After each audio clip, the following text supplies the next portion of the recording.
It was late afternoon when the man climbed back into his taxi after a much-needed bathroom break near the fast food store. His brown leather jacket, khaki pants, and black shoes, all looking like he had been through the usual day. The sun was low, bleeding gold over the cracked city pavement. He'd had a long day. Traffic, rude passengers, someone who almost threw up in the back seat. He was hoping for one last fare before his end of the shift. As the man begins to drive his taxi again within the busy road, he began scanning the areas around him for anyone willing to enter the taxi for a ride. That's when she waved him down, within his line of vision. The man noticed a young woman in a neat black coat, black pants, and black shoes, standing at the edge of the sidewalk.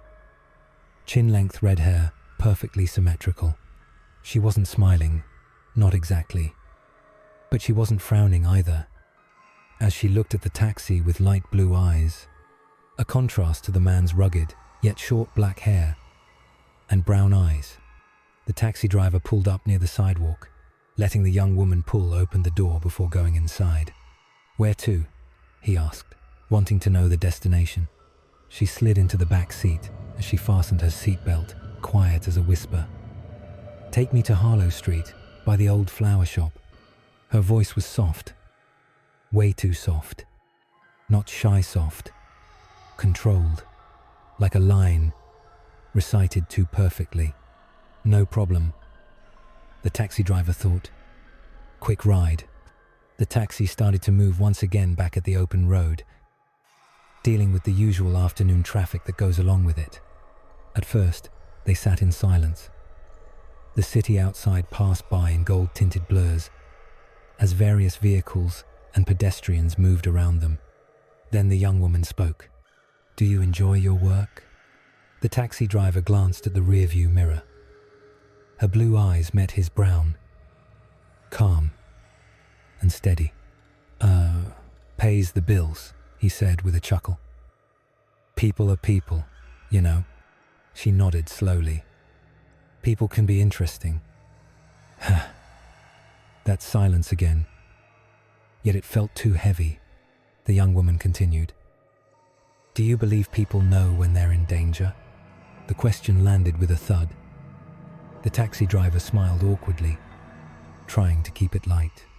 "Depends. If someone's holding a knife to your throat, pretty easy to tell." She tilted her head. "But what if they're not holding anything? What if they're just sitting quietly, watching?" "Why did you ask?" "It's simple." A slow yet subtle smile began to form on the young woman's face. "Because the most dangerous ones are always those that choose to keep a low profile despite their actions. What about yours?" He didn't know what to say to that. Her tone wasn't threatening. No malice.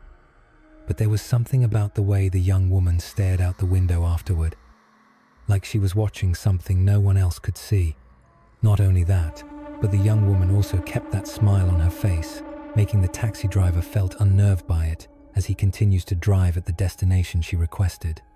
The ride wasn't long, but it felt like it stretched just a bit longer than it should have.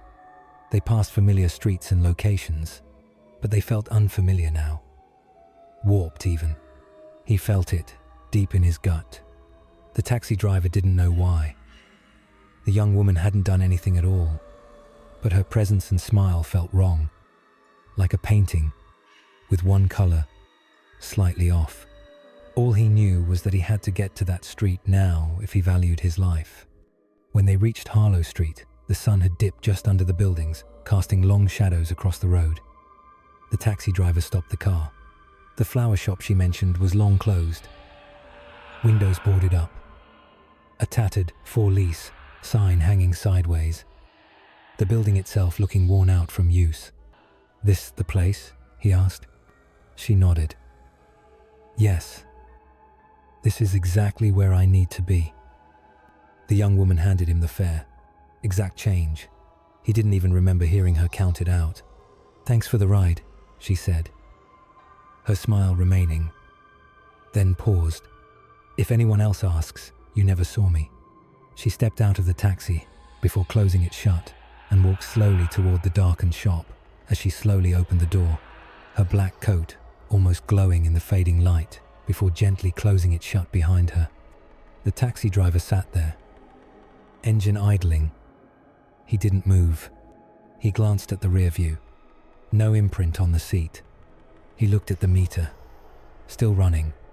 He didn't waste a second in leaving the street, not intending to find out what happens next.